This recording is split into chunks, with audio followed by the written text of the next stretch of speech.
See, democracy isn't just elections every 5 years, right? In democracy, you accept the legitimacy of having an opposition voice. Dr. Ambedkar wrote a constitution which empowered the individual, each one of you. The national interest is also your interest. Don't forget that.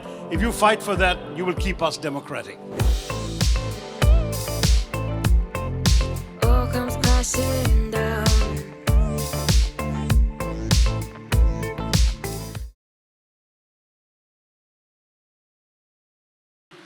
So, Shashi, as I said, we can go from the globe down to the microcosm. Let me start with the microcosm. Before that, a quick rapid fire.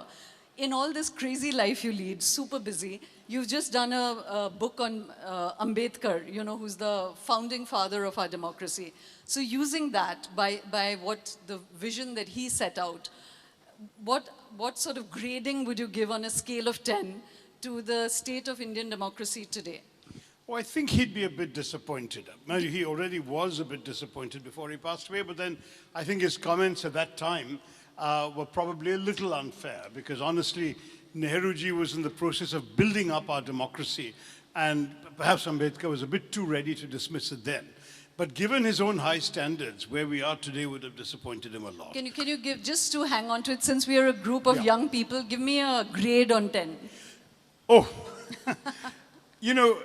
no, I won't do that, because honestly... you're going to get tweeted out. Yeah, right? exactly. We also need to analyze it. See, democracy isn't just elections every 5 years, right? It's what happens between elections that makes a democracy real.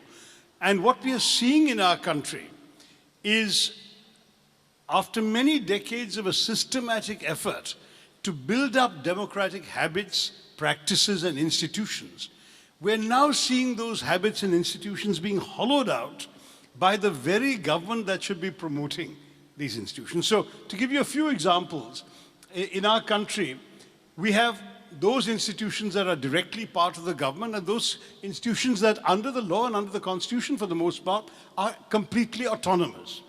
And I'm not trying to be particularly partisan here, because I only joined the Congress 14 years ago. And so I'm not talking, I have no vested interest in everything that happened before that.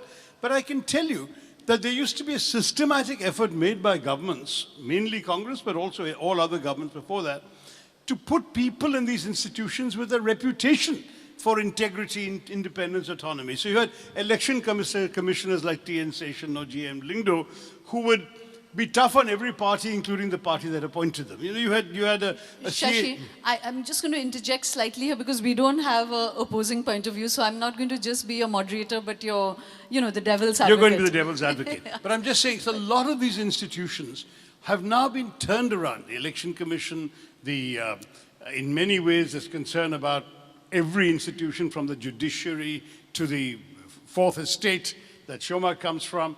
Because in every sort of institution, there appears to be a reduction in the sense of freedom and autonomy, both in terms of how they function, who runs them, what happens to people who step out of line, quote unquote. And as a result, this space for democracy in each of our autonomous institutions seems to be shrinking. That worries me terribly. Then you've got the legal system. So we've got, for example, the toughening of a law called the Unlawful Activities Prevention Act.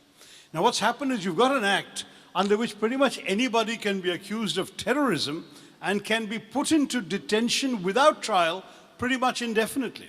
We've got an example of a journalist from Kerala who was driving to Hathras because of the rape of a Dalit woman there. It was a fairly celebrated case in which many of us were there to protest what happened to the woman, and it became a terrible situation at that point in UP a couple of years ago.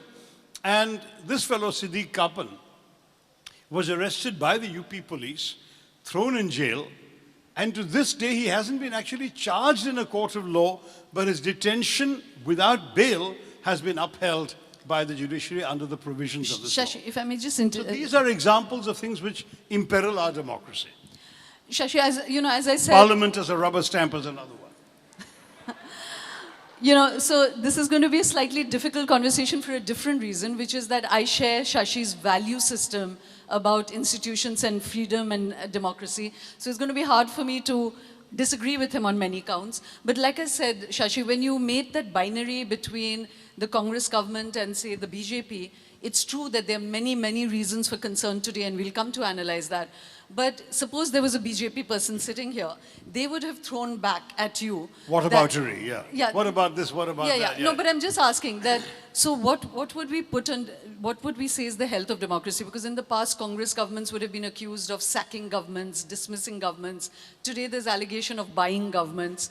You know, equally about putting, you said people of integrity, but if there was a, you know, Mr. Makaran Paranjape was saying earlier that people, you know, who did not agree with the Congress, people felt they were completely sidelined. And only those who agreed with the Congress point of view were put in a position of power. So, you know, if you were to sort of separate those two things about the Congress and the BJP, speaking just right now, that is there any continuation with the past of diseases, or are there new diseases today? Look, I understand whataboutery happens, and certainly I myself have been a critic of Congress governments and other governments in the past. So I'm not claiming that everyone was virtuous in the past and everyone is bad today. There are gradations. But I can give you a totally different example since it involves me. You know, we had a tradition in our parliament. Ever since parliamentary committees were instituted, that a committee like the Committee on External Affairs would always be headed by an opposition MP. Why? Because we wanted to convey the message that when it comes to foreign policy, India is one. Our political differences stop at the water's edge, right? So I chaired the Foreign Affairs Committee for 5 years. Then the BJP decided they don't care about this convention. They want the committee for themselves. And they take me out of it. Then they park me in another committee, the IT committee. But unfortunately for them, lots of sensitive issues before that committee. Telecom shutdowns, the IT Act and the problems thereof, the data protection issues, Pegasus and tapping of phones, all of this. So inevitably tough questions have to be asked. After 3 years of this, not even the full 5 years of Parliament, I'm kicked out of that committee chairmanship as well. Now, this is not what democracy is all about. In democracy, you accept the legitimacy of having an opposition voice, particularly in a place like parliamentary committees where the doors are closed, there's no grandstanding, no cameras. You're there to actually get into the bottom of issues in a sincere way. Why the government chose to behave in such a petty manner is difficult to understand, other than that they have no particular regard for democracy as a virtue. That's what worries me, that you're looking at a situation where there was a point when I was able to write with complete accuracy, I don't know if it's still true, but about a couple of years ago it was, that the Prime Minister of India had made more speeches in foreign parliaments than in the Lok Sabha, of which he's a member. Now that's the kind of situation where Parliament is often treated with disdain. Bills are not brought before committees to study so that there's no informed discussion. Very often bills are railroaded through in minutes. The majority acts as a rubber stamp. No suggestions ever made by the opposition are taken into account. So the substance of democracy is getting diluted, Shoma. And I'm not really saying this in terms of just comparisons. The comparisons are available statistically: the number of days Parliament met, the number of bills that were referred to committee, the number of bills that were debated in the House, how long they were debated before they were passed. In every measure, in every yardstick, there's been a democratic backsliding. Let's give external judges a chance. So there's a famous institute in Sweden called the Varieties of Democracy Institute, or VDEM. I just quoted them, yeah. That's right. And they basically have classifications of democracy. We used to be in the sort of fully free democracy kind of category. We are now being classified as an electoral autocracy. So we don't conduct ourselves fully as a democracy. We elect autocrats who behave in authoritarian ways once they're elected. Now, that's not good when we talk about the state of democracy. So, you know, Shashi, again, I want us, you know, there are a lot of young people here. This is like the fountain of hope, you know. This is where the questioning will come from. So I'm going to actually analyze what's wrong with the Congress and the internal democracy of the Congress, and I'm going to come to that. But before that, if you started with the Parliament, and I'm giving you a free field right now, without questioning you, on just like if you were to make a list of 10 things, you know, of what is really worrying you about Indian democracy right now, which earns it the right to be called electoral autocracy. You said Parliament. You said you know, the media is no longer as free as you feel it should be. That's right. There's been cudgelled or cajoled, depending on whatever the case may be. Sorry? I said the media seems to be either cudgelled or cajoled, one way or the other, into conforming with what the government wants. You find very, very little serious attacks or criticism or exposés of the government in the so-called mainstream media. But there is a digital media to compensate. So you can always go to a courageous digital site. Whereas the media, the mainstream media, frankly, is largely owned by people who have other business interests. So it's very easy to intimidate an owner of a major newspaper or magazine by raiding one of his other businesses with a taxman. And then he'll realize how he's got to behave, and he usually does. Right. Now, So I'm not imputing motives to anybody. I'm just saying that's what tends to happen. Business people, industrialists who have supported opposition parties have found themselves raided. So the use of raiding techniques by IT, by revenue intelligence, by ED, and so on, has become a technique of the government in a way that obviously stifles democratic freedoms.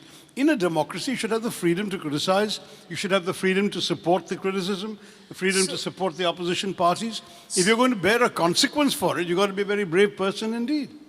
So, Shashi, what would you say? As I said, if there's no interlocutor, no one, challenging your views here. So what would you say to somebody who said that for many people who felt not represented by Congress politics, whose worldviews were not represented, now feel that this is a heyday of democracy, because, say, for instance, academics who did not agree with the Congress way of thinking, economists who didn't, people who believed in the Hindutva or path to the Hindu Rashtra, which is like a 37% of the electorate now. Oh, I'm not so sure that's true, but anyway, 37% voted for Mr. Modi, but not everybody there voted for Hindutva. I would say the core support for Hindutva is somewhat smaller, but that a number of people who are not necessarily Hindutvavadis voted for Mr. Modi in 2014 because of his excellent economic development message that I am the CEO of Gujarat Inc. and I'll make the whole of India as prosperous as Gujarat. And of course, all the young people thinking they'll get jobs and opportunities all went for him. And in the second election, there was a very strong element in northern India of reaction to Pulwama and appreciation for Balakot. And so you had a national security dimension. You can be a national security person or a passionate, let's be tough on the bad guys kind of person without necessarily being a Hindutvavadi. So I don't think all 37% who voted for Mr. Modi believe in intolerance or bigotry or bashing the minorities or any of those things. But I would say, nonetheless, that we are looking at a country right now where there has been an increasing polarization of opinion. I'm not disagreeing with you that there was a point of view that had not got its sort of free airtime in the Congress era, largely because the Congress kind of treated it as illegitimate. And there's a reason for that. There's a history behind it. Our nationalist movement, as you all know, when we were fighting for freedom, did not divide on geographical grounds. It wasn't North versus South. Did not divide on ideological grounds. It wasn't capitalists versus Marxists or whatever. The nationalist movement divided on one simple principle. Either you believed that your nationhood was determined by your religion or you didn't. So those who said, our religion, in this case Islam, entitles us to a separate country, got their country and left. And the other guys said, we don't believe that religion can determine nationhood. Our freedom struggle was for everybody of every religion, and we will create and build a nation for everybody. Now that was such a fundamental distinction that when there were some people on our side of the border who also said that our religion should determine our nationhood, they were treated initially with contempt or disdain or whatever the word you want is, and their point of view was treated as illegitimate. I remember talking to Indira Gandhi when I was researching my PhD thesis many, many years ago, and she told me she read 7 newspapers in the morning. In those days, Delhi had 8. So I said, oh, which one don't you read? And of course, it was the Motherland, which was the then Jan Sangh Party, the forerunner of the BJP. They had a newspaper. She refused to read it. She read the Communist Party paper, but she wouldn't read the Jan Sangh's paper. So that was the extent to which that kind of thinking was treated as beyond the pale. You get what I'm saying? Now, today, that beyond the pale has come into the mainstream, and I think for those of that persuasion, it is fair they be given a chance to articulate a different vision. And it's not that everything they've articulated is totally unreasonable.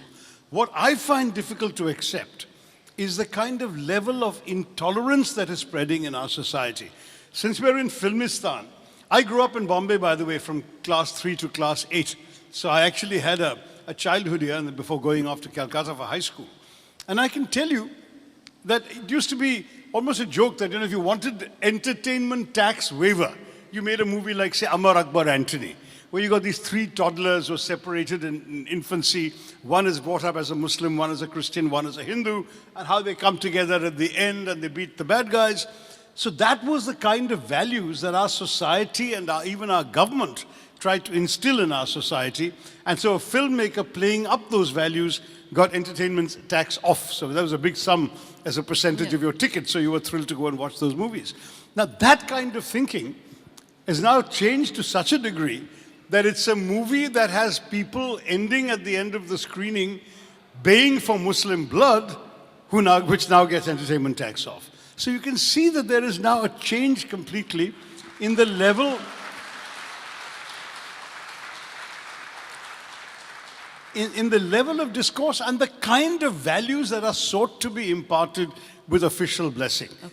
So, like I said, I'm going to come to another question which often people get very confused about, which is that if it's the popular voice, then how can you decide that that's not democratic? So there are many issues of concern around the BJP government, but yet they're winning election after election, even in the state levels. Does that mean that they have the people with them? And if the fundamental building block of a democracy is people, then how can you declare that that is not a legitimate form of whatever vision that they're peddling, right? So that's where your 37% comes in. They have 37% of the vote. That's what they've got. Right. Is that the majority? Isn't there 63% in the country who don't agree with their vision?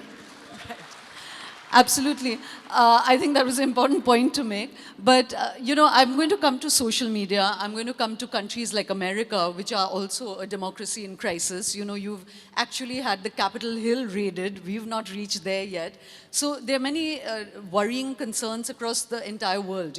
Sweden has swung far right. But do we always say the far right is not democratic? And why do we say that is a question I'm going to come to. But before that, let me put you a little bit on the hot seat, which is your own party. The one grouse that the party is not able to shake off in the midst of a lot of other grouses that people have with them is that it is undemocratic, that it's one party, one family that runs it. Now you're finally standing for elections, and yet a candidate has been put up against you that has the family's stamp on it, whether they agree or they don't, and you're facing the heat of it. So what's, on a scale of 10, what would you grade your own party's democracy at? By comparison with every other party in India, it gets a 10 because it's actually holding an election. Find me one other party that's held an election to choose its president. And I've taken advantage of this to make the point that internal democracy is not only good for the Congress party, but it is good for our democracy. Imagine if every party felt shamed into following our example. We could really have imagine a BJP election between 2 candidates. Perhaps one backed by the RSS and one not, and you might see what happens. Look, for me in the Congress party, I did see the Gandhi family, since their blood has been sort of meshed into that of the DNA of the Congress for a century. So we know they have a special place in the party. And I said, so what's your attitude to this election? You announced an election. Some people seem to think that you announced it but didn't really want one. I'm thinking of putting forward my candidacy. How do you feel? And all 3 of them, unanimously and in the nicest way, without the slightest bitterness or any sarcasm or anything, they said, elections are good for the party. Go ahead. We will promise to stay neutral, and we will not be backing an official candidate. Now, I've got to take the word of my party president. Somebody who's run the party for 25 years tells me there isn't an official candidate. I will say to those who are going around saying that so-and-so is the official candidate and the Gandhi family wants you to back him, I will ask them, how is it that you can dare to doubt the word of the Congress president? But Shashi, this is all good debating techniques that you're doing. but learned in Bombay at school, yeah. but 2 things here. One is that, the fact that they said, yes, go ahead, and would you say that this is still an attack by stealth? You know, it's the same way like the BJP says, oh, but a free and fair election was held, and then you have a hotel, gang, convention, many MLAs in a hotel, and then suddenly you see a government change, and they still say an election was held, you know? So in the same way... The BJP specializes in that, not us, but anyway. Yeah, but so when, you know, Ashok Gehlot and then a Mallikarjun Kharge overnight is put there, and all your G23 and everyone endorse them, do you not think that you're being attacked by stealth, at least? Look, all I know is that some people are trying to convey to voters the impression that they are expected to vote in a certain way by the leadership Okay, you're of the giving me party. polite answers, so I'm not going to give... I'm a very Yeah. polite person, Shoma. Yeah, When have that's you known me to be rude? That I know. All I'm saying is I am resisting that on two grounds. Number one, the promises made to me. But number two, and that's just as important, maybe more important if you like, is the fact that it is a secret ballot. I have spoken twice to the Chief Election Authority, Mr. Mistry, on this subject, that is in the party. And he has said not only will the vote be completely secret, there will be no identification mark or numbering of any ballot paper, so the vote is secret in that way too. You put the ballot paper into a box, it will be sealed at the end of the day. The sealed boxes will be taken to Delhi and opened in front of the candidates or their representatives. Then all the votes from all the states will be mixed together and then they'll be counted so no one will know which state voted how. Which means that if any candidate is running scared, saying, hey, listen, even if I believe it's a secret ballot, look, if Mizoram has only 60 votes and 40 of them go to Tharoor, then my PCC chief might give me hell or whatever. I mean, he won't because I've spoken to him, but I'm just saying, as an example. Then that question won't arise because the Mizoram votes will be mixed up with the Rajasthan votes, will be mixed up with the Kerala votes before they're counted. So I think that one of the assurances I'm giving people, to quote the immortal words of Rahul Gandhi in a different context, he said, Daro mat. And I'm saying Daro mat to my voters as well. If you really want change in the party, you want to bring in the fresh blood and energy that I believe the party needs to take on the challenges of the BJP, vote for me and there will be no consequences for you. That's the message. Right. One is that we just said that having an electoral democracy does not equate to democracy. You know, the BJP is the best electoral machine we've seen in a long, long time. Absolutely. And yet we are very worried about many facets of democracy as we are seeing it today. By the same logic, would you say just by holding an election in the party does not make the Congress a democratic party because its functioning is not democratic? So that's what I want to open up. If you look at my manifesto where I've spelled this out, I've said I want more forums within the party where people can be heard, where views can be heard. I believe in a democracy. Ultimately, there may be people with the authority to take a particular decision, in this case, the Congress president. But if that decision is taken after consultation with other stakeholders in the party, that makes it democratic. Right. My concern right now is that too many people feel disempowered because no one's listening to them. And so what I want to say essentially to the party workers is, if you bring me into office, I will ensure we revive the institutions in the party that are lying dormant. We'll have elections to the working committee. We'll resurrect the parliamentary board, which hasn't met in 25 years. We will actually try and create at all levels of the party more authority for office bearers. I won't have a situation, which we do have now, where if the state president of our party wants to appoint a district president, that he has to get the name approved and signed by the Congress president in Delhi. I'm going to tell him, we've appointed you, you have the trust, you know who works in your state, who works well, you go ahead, you take the responsibility. If that fellow screws up and you've appointed him, you're also accountable. Yeah. And that's essentially the way we have to completely decentralize. Decentralization and empowerment are my key messages within the party. So, you know, this session was called Future of Democracy. Yeah. So one, I think you said something very important, which I just want to highlight for you guys. He said, I want to create a party where everyone can be heard without fear and everyone feels their voices at least being taken into account. That's right. And I think you can extrapolate that to the country today, that Mr. Modi and the BJP may be very popular, but there's an atmosphere of fear where those who don't agree with them feel that they can't speak up. That's and right. I think that's the heart of a democracy, that whether you're listened to, acted upon or not, you should at least have the freedom to speak and question, you know? Yeah. And by that logic, our democracy is not in a very healthy state. Opening this up, see, the future of democracy is that with technology, with social media, with the entire world having a voice, you know, there's this sense that, but that's what the people feel, that's what the public mood is. Will you help our audience understand what is that line between popular opinion and a democratic, constitutional Well, democratic? first of all, the internet, digital technology, social media, there are two sides to the coin. One is, of course, that social media gives everybody a chance to be heard. Everyone can express their view, no filters. The other side of the coin, however, is the very same techniques, very same tools can A, be used to manipulate, as we've seen with bots and mass tweets and things like that, and they can also be used for surveillance. A software like Pegasus sitting on your phone gives an unauthorized person, usually a government agent, access to your most intimate thoughts, conversations, photos, and other information. And both these are the good and bad signs of this modern technological revolution Shoma is talking about. If it were only the former, then of course democracy gains, because in the old days, you know, even to be heard, you had to go through various stages of control and editorial thing and fact-checking before anything you said was published. Now you're your own publisher. You are your own reporter. No one can suppress it. Even the Chinese, with all their strict censorship, there was a riot in a city in Western China. Some tourist filmed it and put it on the internet. That was the end of China's ability to keep it secret. So that's the good part of democracy. The other part is everything that even seems to be good can be misused. For example, we had an app during COVID when it first came out, which would show you when you came into contact with another COVID-infected person or somebody who in turn had been exposed to COVID, provided they'd all filled in the information on the app. Now, there's absolutely no difference between being able to tell you that and being able to figure out when you went and met somebody from the opposition or attended an opposition rally or spoke to somebody you were not supposed to speak to if the government is interested in surveilling. The Chinese government has used technology for amazing levels of surveillance. I've heard stories of people who were denied the right to buy a plane ticket to go abroad because they had been caught 3 times crossing the street when it wasn't the red light. I'm not joking.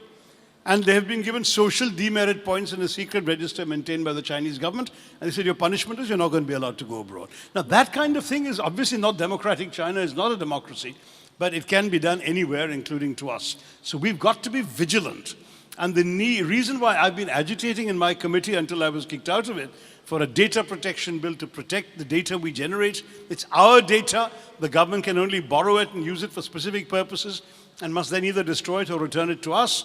That kind of principle is extremely important so that you all understand you have rights as citizens in our democracy. Dr. Ambedkar wrote a constitution which empowered the individual, each one of you.